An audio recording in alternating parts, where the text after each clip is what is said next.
I was definitely a little chilled up now. Whew.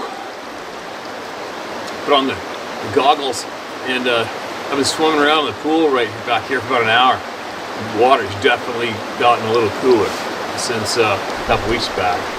And the one salmon that I spied over there I mentioned earlier that had a whole pile of crayfish all around it, the salmon was void of crayfish, like something went and cleaned them all up. So I opted out to leave the GoPro on the steel plate I stuck it to in the current in the river just over on this side. I noticed a couple dark shadows in there, so I haven't checked it out. Hopefully get some real cool videos of salmon or whatever on there. And another GoPro on the end of a stick. I just spent a while swimming around in there with the fish. I think there's a bunch of juvenile and various age steelhead in there, which is exciting for me. And I left that stick in the GoPro right up in the current in below the rapids. And it should look pretty cool. There's a pile of fish swimming around there, but they didn't like me at all. So I backed away and left it in there, and then I went back in and got it. Now I am frozen. So I'm gonna have to take off for a few days, so I'm gonna get a few videos made in the man cave, which is coming right along. The walls started going up for the accommodations going in there. The boards, the stained floorboards are all down, about 99% of them for the whole platform, and the wall boards just got delivered today, and they got to get stained and put on. So things are happening. It's pretty exciting. But I have to stop myself so I can tend to other things as well. Anyway, before I start babbling too much, let's get into her. And I don't know, I haven't checked my inbox, but remember the last video I put a message out to the law enforcement officers who watch our channel avidly. I know it's going to be it would be a little too uncomfortable for you to answer our questions online, but if you do feel compelled, do a fake email, Gmail or something, whatever, and email me privately and let me know what you guys talk about amongst yourselves when it comes to actual tyranny in the world and possible derelict, opportunistic, evil, motivated Western politicians when it comes down to it.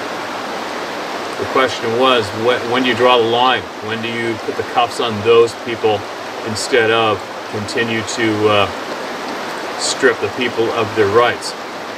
Easy question and answer. It's not conflicting. It's not conflict. It's not aggro. It's just an honest question from the people, by the people, to the law. Now, what do we got? I know the current's not too loud right here. I can tell it, even though my ears ring from being able to have my head blown off twice now. Now, what do we got? All right, title Sabe. Here we go. Hello, Steve. Ever since I found your channel, I started following you to learn more about hunting in the beginning. When you brought up Bigfoot/Sasquatch, I was hooked. I'm 44 years old and in Anishinaabe from southern Manitoba. We have activity here, always have. I'm not claiming to have any answers, but all the physical evidence is there. Audio, tracks, tree breaks. Nothing solid that would convince you or any settlers. No offense, Steve, but you won't find him unless you open your mind to him. He's a protector, even from the bad ones. There are bad ones. They're the ones who aren't as curious about us as the friendly one. They are both spiritual beings and can cross into our physical realm. The disoriented feeling is because of the close proximity to them, and is purely a defense tactic. Yes, I believe the government, or whoever the ruling elite are, they are up to something, and I hope to convey that message to these people. Since the Vikings first came, we've always had a relationship with the Sabe. My ancestors have passed on the knowledge and stories, generation to generation, and the world we live in now, of course, it's hard to accept these teachings. We're all corrupted by this system of the rat race, and it's time to return to the old ways. I respect your efforts. Please try to make communication without any expectations of getting it on video, and I bet you'll get your answer. Thank you for your hunting tips, and stay safe and keep us posted. Share as you will, because I believe that knowledge is power. We have to take care of the land and people who truly care about us, and the protectors who have always been nearby, whether we knew it or not. Jamie Alexander, Ojibwe, Treaty 1. Thanks, man. Appreciate it. And just so anybody else who might be curious, I'm not trying to get these guys on video. I'm not trying to seek them out. I know they're there. I respect their space, and I only ask them to respect mine. I do understand that I have a feeling for myself that I was to go sit in the deep, thick timber wherever, where I know these beings are, just sit there, no weapons, and offer up possible friendly intentions. I don't know. I have a feeling that would probably bring some reaction. I've thought about it a couple times in the past. I'm not really big on it. I might possibly do it eventually. I've been thinking about it on my own. I haven't been pushed that way by anybody. I don't get pushed by anybody anyway. What I do is I follow my sixth sense. I follow my intuition, and it leads me in the correct direction. In the past little while, I have been thinking about possibly doing that. So is that my intuition pushing me in that direction? Maybe, maybe not. I don't know. I might. We'll see. Somebody else will, I'm sure, and other people are right now, guaranteed. But thanks for that email, man. If you want to email again, send it away, all right? All right, here we go. Mark this one as man, chilly. Hot water's getting a little cold. No title. Hey man, I've been watching the channels for a while now. I keep hearing comparisons of you to David Pilatus. They are very high compliments, and I think they are completely deserved. He refers a lot to a village of like-minded people. He is right, so are you. You have my respect and gratitude. Thank you very much. And that respect is right back at you and everyone else, all right? Thank you for the kind, supportive words. I've been trying to tell people about the forest people for years, and I've given up doing it because the skepticism and derision has never stopped, even from my own 5 kids and wife. My knowledge goes back to winter '74 January. I lived in northern Maryland, near the PA border. I was 18 and my wife was then 17. She belonged to our school's ecology club, which was then something brand new. First Earth Day, 1973. The club was going on a canoe trip in PA on a small river called Muddy Creek. She couldn't go due to other things at home. The club and the teacher went on the trip for the weekend, but came home a day early. They were visibly in shock and barely talking, including the teacher. They managed to tell us that they had been canoeing downstream when they heard roaring from the bank. When they looked up, they saw a huge hairy man who began throwing boulders and logs at them, almost swamping the canoes. They paddled like hell and eventually got out of range, and hysterical, they came home. All of them gave the same story. And one girl, a friend of ours, had started the weekend with brown hair, but it ended with gray hair. It was not dyed. I knew her. I saw it. At the time, the British Museum had a standing offer of £1 million sterling for the body of a Sasquatch. I was poor from a broken home and saw dollar signs in my head, so I loaded my 35 cal Marlin with 180 Winchester silver tips and headed north to the river. I hiked about a mile in the woods in the rocky foothills of the Appalachians and began looking for sign along the riverbed and sandbars. It was about 15 Fahrenheit that day, and the sand was frozen hard. Almost right away, I found a bare footprint, impressed into the frozen sand about 2 inches. It was 18 inches long and about 5 to 6 inches wide, with 5 toes, and it looked basically just like ours. I hiked up the rocks on the hillside with my head on a swivel and one in the chamber with the hammer back and the safety on. I found a rock to perch on with my back to the rock wall and settled down to wait for my money to arrive. A little bit of a breeze in my neck. I hope it's not affecting the microphone on the camera. After a few minutes, the feeling that something was watching me got pretty strong, but I disregarded it, thinking I was just paranoid. I sat there freezing for hours, but the feeling never stopped. By late afternoon, it dawned on me that I had not heard any wood sounds all effing day. Pretty dull, huh? No birds, no squirrel chatter, nothing but the water down below. I finally said, F it, hiked back to my truck and drove home. Promised myself there would be other days. The farther I got from the hillside, the better I felt. I went back several times afterward, but never felt that same weird feeling again there. Hindsight is 20/20. Age brings maybe a bit of common sense. I gave up on the notion before summer and never went back. Over the years, I've tried to tell different people about it, and without exception, everyone has told me that I'm full of shit. Ridicule heaped on insults through the years pretty much shut me up. I've been with my wife 48 years, since high school. I hitched in the Navy and 30 years as a police officer, and I still won't bring it up because it just isn't worth it. I'm 66, my kids go from 42 down to 28, and they still think I'm a crackpot.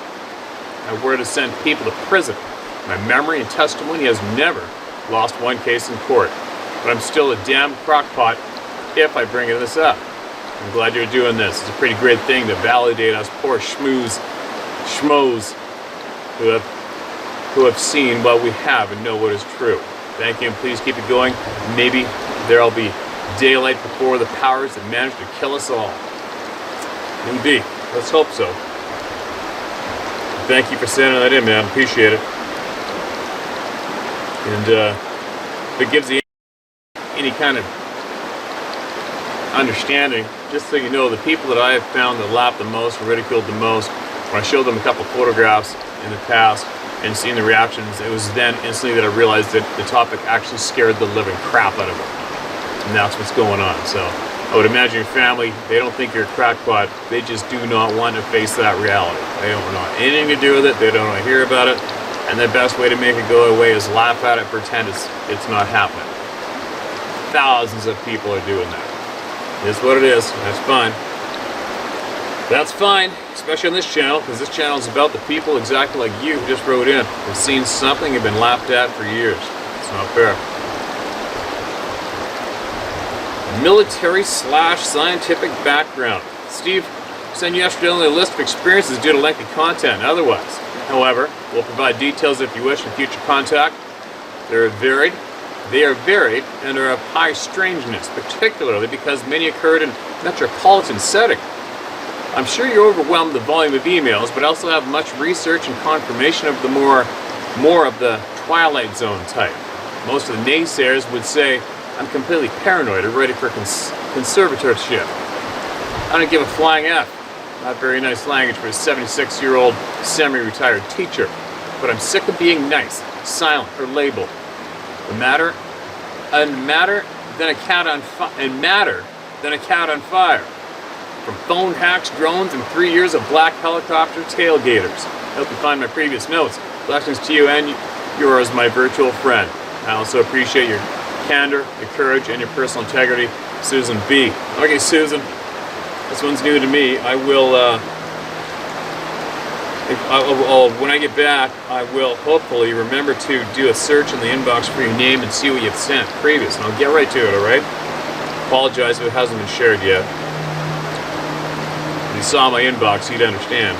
Thanks for writing that in, Susan. My experience in Oregon. My experience in Oregon.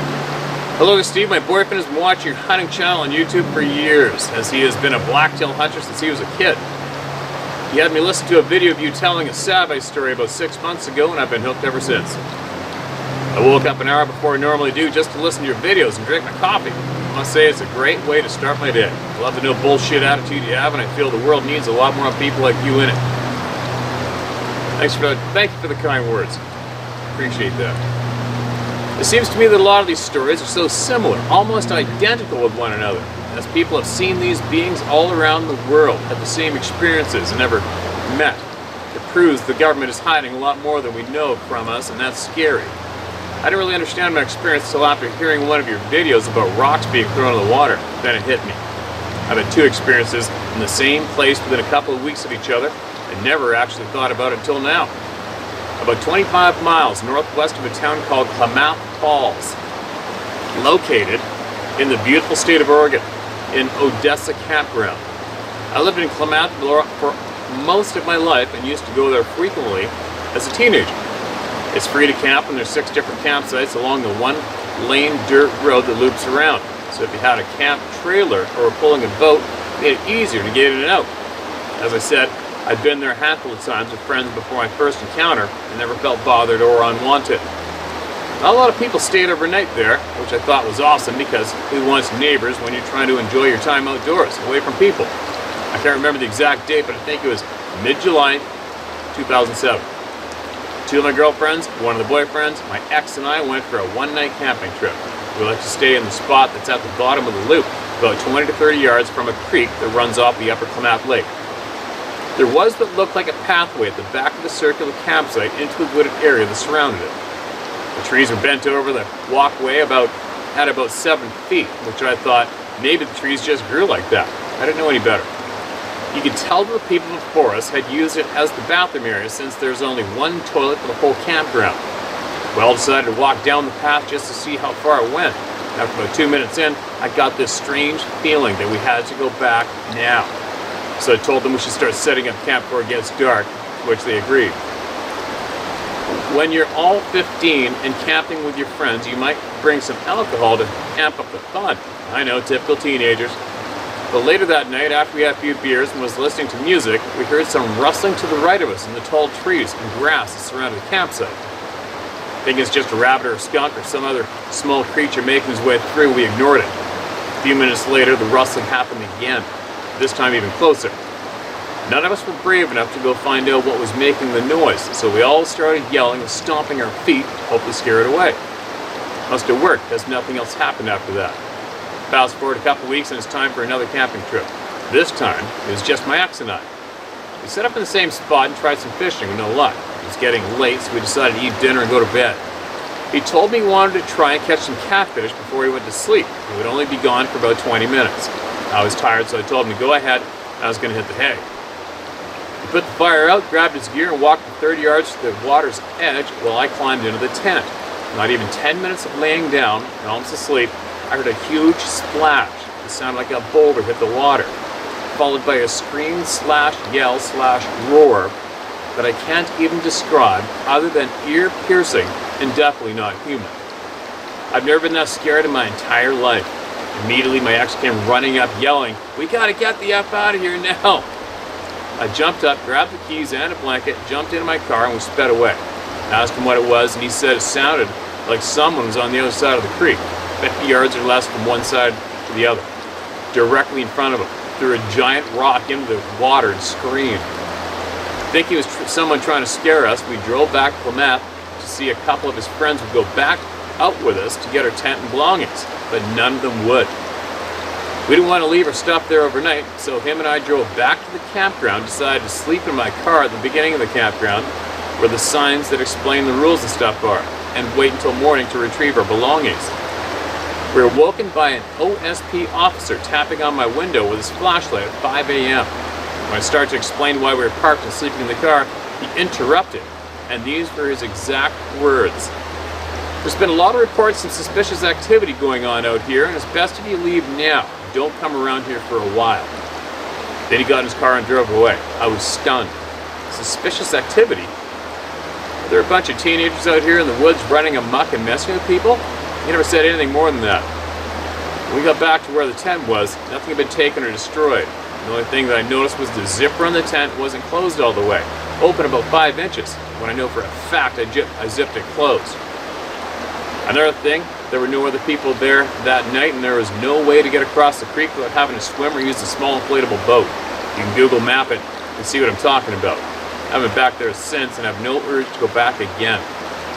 My two girlfriends had went there a few nights after us with their boyfriends to camp, and when they woke up, the ground around their cars and tents had fresh rose petals, along with sticks placed in strange positions. They won't go back either. Whatever is there, want us to know is there and to stay away. I've also had what I believe to be another experience at a place called Topsy. It's about 29 miles southwest of Plymouth, where people go fish, ride dirt bikes, camp, and hunt, etc. My same ex and I were with a few of his friends near this big rock that everyone likes to jump off and into the water. It's about 11 p.m. and from across the river we hear this scream. It lasts about 4 seconds, then complete silence, followed by one last scream slash whoa for about 8 seconds. My ex tried to say it was a mountain lion, but that was no kitty cat. It sounded massive. We all shrugged it off and went to bed a few hours later. Nothing else happened that night, but I'll never forget that sound either. This took place before the first two experiences I just talked about, and the screams were different from each other. I still go in the woods every chance I get, and I like to hunt and fish during the seasons, but I'm always aware of my surroundings, especially sounds, and that infamous gut feeling, because you're never alone in the woods. Thank you for sharing my experience with the people, and I hope this helps someone the way it did for me. Take care, be safe, and keep those stories coming. Sincerely, M.E., a fellow believer, but I'll share that to a fellow knower. How's that sound? I'm not a big fan of the word believer myself. But thanks for that share. I'm sure there's going to be a pile of people that know the exact place you're talking about, and the amount of people here today, there's a pretty good chance somebody else has had something similar happen there as well, or at least seen something, right? And you're not going to find out until you crack it open like you just did. Break the seal and let her flow. Thanks again. This one is red. Hello, Steve. Sasquatch information. Alright. Autocorrect is a bitch and a half for typing these days. Yes, it is. For security purposes, I would simply like to go by the alias of Axide. I currently live in the southwestern corner of Georgia, Woodlands, in a small town. My life has been chaotic with constant restructuring of reality and understanding, giving rise to new concepts and lessons learned every day of every week, now given our world's current situation. As of now, I've been involved in multiple things, concepts, that have been a part of my life since I was a very young age. I empathize with many people just now waking up to the reality of our world and the beings which exist outside the peripheral of many. It's a hard lesson for many to realize, not in a dramatized things, but I firmly believe that if anyone to peer into the last 13 years of my life, they would likely be mentally scarred from the tragedies I've had access to. However, it's not a letter about my life story, albeit would be an interesting one to tell given everything I've experienced and been through. I'm a former abductee victim, if that's one thing to spark your interest. Wow. However, this is my one tale to tell of my only experience with what I believe to be my connection with the Sasquatch. Bear in mind, it is my fundamental belief that is the reality of this experience. But I don't have solid proof, only the research to back up my claims. I feel it is a responsibility to make such a statement as making a claim should come with such responsibility of oneself. When I was 13 years old, I was at a church camp in Georgia Woods. It was roughly 9 to 10 p.m. at night. I remember our church camp's guide was getting us all ready to settle in and go to sleep to staff the next morning up and early around 7 a.m. I can remember it very clearly. I watched our guide go outside to the next building over and just happened to see a few kids standing next to the window. I asked what was going on. And one has mentioned there was a person standing outside.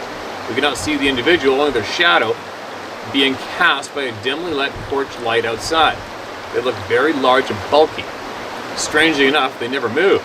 They were eerily still. At first we began to think it wasn't a person at all, and over a span of perhaps 20 minutes, sat there continually monitoring the invisible shadow. Eventually, the others seemed to get bored, and I followed suit. We were young, and after all, and as with many youth, you might know today their attention span can get pretty short. Anyway, a short while later, a guide had returned from the other camp house, and that's when it hit me. So much so that I felt I was sick, but I felt fine from the overall remembrance of how my body was. This guttural, horrible smell. I will never in my life forget that smell. It was like a hairy animal had jumped into a sewage drain and got soaked in feces for an hour. But that's not the strange part. It was only me. I ran to my guide, scared for myself because I felt like I was going insane. But he just looked at me and said there was nothing. No one smelled but me. I couldn't understand it. It was as if I was the only one who knew. I went to bed that night frightened and sickened from the smell. When I woke up the next morning, I checked the area outside where the figure had been. There was no obstruction of any kind that would have made that shadow. And I knew right then that something was wrong. I'm now 33 years old, and ever since then this phenomenon has happened to me 3 more times since that first encounter. I know not of what it is, but as I've grown older, I learned of the Sabe or Sasquatch, and I became curious as to whether in some way I perhaps became in tune with it somehow. I don't know if it maybe masked its presence so much that even its smell was gone to everyone but me, which sounds amazing to me, but also perhaps terrifying to others. I hope you might have learned something from this experience. Please keep doing what you're doing and telling the expectanks, it says others. Please keep doing what you do and telling the experiences of others. I hope you might have learned something new from this experience. Please keep doing what you do and telling the experiences of others. You're doing more than you know. Axide. Alright. That's interesting. That's the first time I think that I've heard of someone experiencing the scent and nobody else. That's very odd. Possibly alarming. And that shoots me right back to last fall when my buddy was hearing the tree getting absolutely wailed on, where and coming from where I was, alone, with no wind, retrieving the quad. How do you explain that? I don't know. Do I make it clear every time I go in the woods and go hunting? Don't scare the shit out of me. Leave me alone. I want nothing to do with you. Excuse me. Yes, I do. Maybe that's got something to do with it. Who knows? Somebody's going to know. Somebody's going to have that same experience. I'm sure of it. Thanks for sending that in. Here comes another one. You know, it's funny, sometimes some people write their stories in the title section of their email. Or they write a big chunk before they catch on. And that's what we got right here. So what do we got? Hey Steve, thanks for what you're doing on your channel. I'm sharing an experience my friend and his dad had when they were fishing a few years ago. I'm from Winkler, Manitoba. My friend and his dad were fishing one day, and after a couple hours, they all of a sudden heard knocking on a tree. Someone was knocking on a tree with a rock. So he picked up a rock and knocked on the tree, and they kept going back and forth. What we all believe is a Sasquatch would always copy the number of knocks. Then he threw a rock in the water, and then he saw a rock come out of the bush on the other side of the river and hit the water, and that's when they started to feel really uneasy. That's when he stood up and said, I'm going to my truck to get a rifle. If you don't come out and show yourself, whatever you are, I'm going to start firing into the bush. And that's when it turned and ran. And he said it sounded like a huge animal plowing through the bush.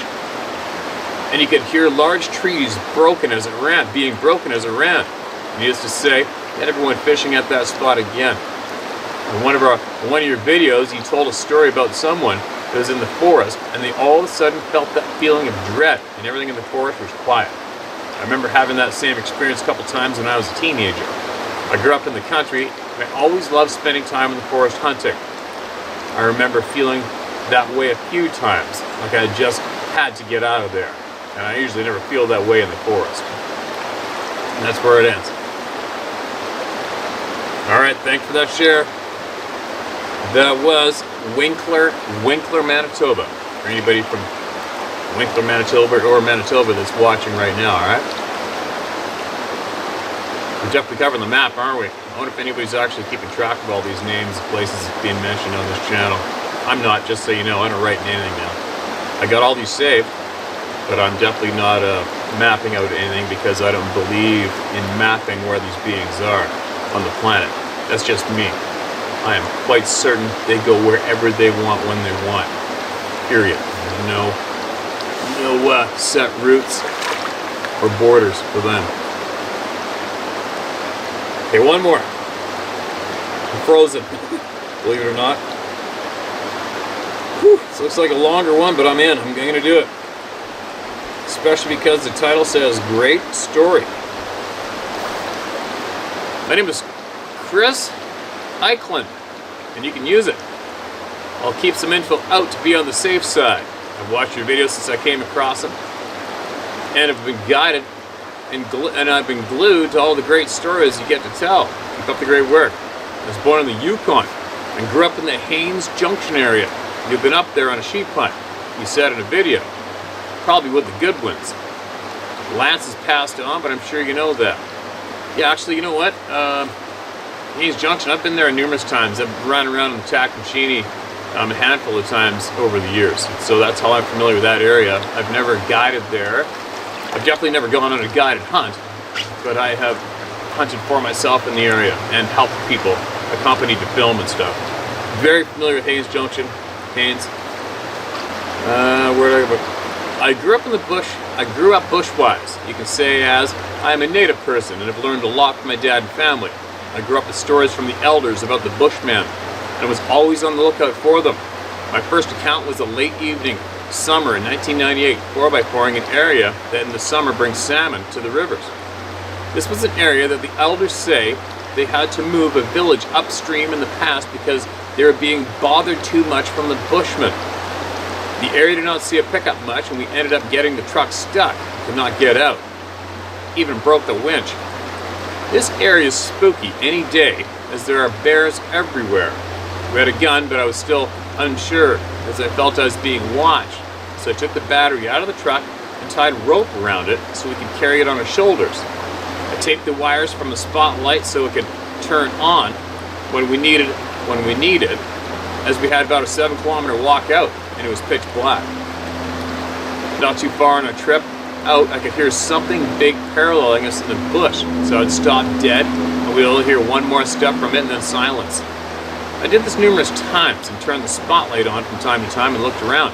We could not see anything, but the one extra step it would take, and we tricked it, scared me because it proves intelligence. I still wonder if I did not have a light with us, what may have happened.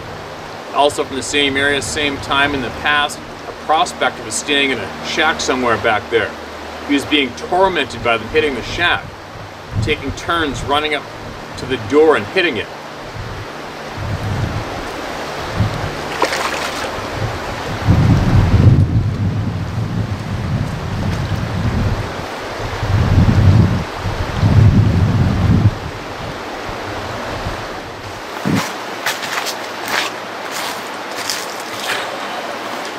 I had to move the camera because some thermals are ripping up the creek, and I just know they were probably slapping on the camera pretty good on that microphone. He was being tormented by them hitting the shack, taking turns running up to the door and hitting it. He was so scared he wired a shotgun up. Pointing down in front of the door from above so he could pull the trigger with a rope. One came up to the door and he pulled the trigger, hitting one. They screamed around, and he thinks he killed one. In the morning, he walked out to find they carried the dead one away, and he walked out of there for good, never to return, but not before handing in a statement about his ordeal. Wow. Second time is 2007. I'm now working in Alberta around the Fox Lake area in our small camp on the ANC road. I'd go quadding with a buddy into the late evening sometimes. There was an old cut line that would go down to the river that we used a couple of times. There's a section of old growth trees, very big, that had older logging blocks around it. What was spooky about it was that the area stank like a dead animal, like a bear kill. The hair on my neck would stand up when I had to go through it. Even my buddy said the same thing. I think once even a small rock may have hit my helmet. One night I woke up and then tried to flip over on my stomach when my eye caught something looking down at me. I froze and I could not move at all. Nothing prepares you for that. It was complete fear I felt. It felt like 5 minutes, but it's probably shorter. It was one of them. He must have been 9 feet tall. It just looked at me, then slowly moved its head from the window. My room was the last one on the end, and it could have just got me if it wanted to. This screwed me up for some time and still brings tears to my eyes thinking of it. After that, I now close every window curtain or blind at dusk because I think they like to look in more than people know. Third time is 2017. I'm again working in Fox Creek, but I have my fifth wheel RV with me. So I set up in the bush so I don't have to pay the overpriced campground costs. I find a good area on top of a hill with a 10-foot high fence around an old sump area. The fence is open in a couple of places, and there are a lot of animal bones throughout the area with traces of meat still on it. But I think there's a wolf den nearby, so I still sit up there. One day after work, I could hear something walking close to the trailer. It's fall time, so there's lots of noise from the leaves. I think it's a deer, but look around hard and can't see anything. My eyesight is good, but it bothers me enough that I get a rifle out and then take a shot where the noise is coming from. Then nothing, no noise. It's like some people say, they can cloak themselves. That night I was woken up from my trailer being shaken. My blinds all closed though. I sleep with the gun next to me, but all I feel is complete fear. All I do is press the lock function on my truck and honk the horn and then start it up. The next day there's a strong smell coming from the ground in front of the trailer. I think it took a piss there, and it smelled for a few days after. After thinking about it, I still think it was a juvenile playing around with me. Maybe mad, my blinds are all closed. These beings are very real. I have other friends that have seen them too. I've also seen UFOs, lights in the sky, and even had a craft fly over my head at low speed without a light on and without any noise, 20 feet above my head, and in Alberta too. I have friends in the Yukon that have seen a huge mothership, and you can say that flew over a few towns and was covered by different news media. I don't trust the government, as everything I've seen they still will not acknowledge. I'm in my 40s now, and have a hard time to overnight in the bush because I'm afraid of these beings. We don't know enough about them. All I know is what the elders say, and that is to give them the space and go the other direction. Keep up the great work, Steve. It feels good to get this off my chest. Thanks, Chris. Chris, I thank you for sharing that here with everybody through me, man. Absolutely appreciate it. The Club of No Return sucks for many people, doesn't it? It frustrates me. I don't know how many times I wish I didn't know about this shit, so I could just go bounce around in the forest all carefree, right? Carefree.